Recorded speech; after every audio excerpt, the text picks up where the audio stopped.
Kini si Gardo.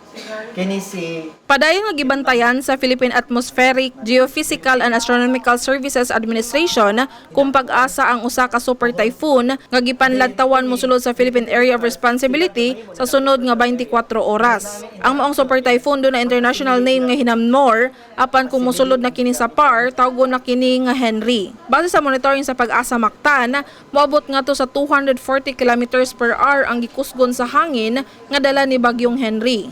Apan ayaw mong pagpanik, kagiklaro ni Pag-asa Visayas Weather Forecaster Jomar Iclarino nga ang maong bagyo dili direkta nga makaapekto sa Kabisayaan, gawas lang sa posibleng pag-intensify sa hanging habagat sa rehiyon. indirect effect, walay direct effect sa Visayas o sa central part of Visayas. Indirect effect ma-enhance yung tinatawag natin na habagat or southwest monsoon.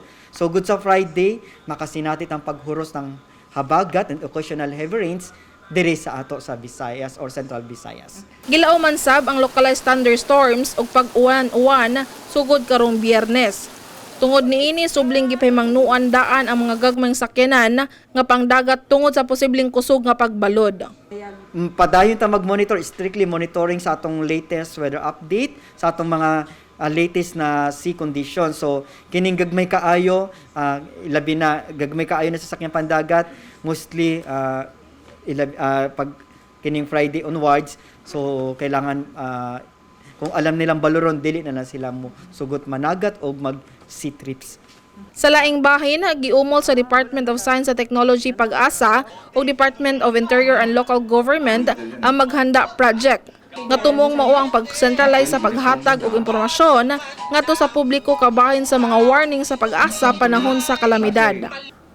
Ang objective nito is to provide a clearer understanding sa mga warnings and advisories of Pag-asa and PhilBox pertaining to the hydrometeorological hazards and for the tsunami and earthquake. Tumungsad sa maong programa ang paghatag og dugang kaalam sa publiko ug sa mga disaster responders sama sa Bureau of Fire Protection, PNP ug uban pa nga mga partner stakeholders.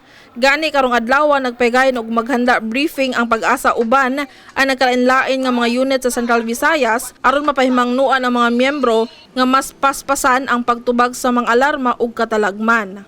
We should expect that positive. I-capacitate na naman nato sila.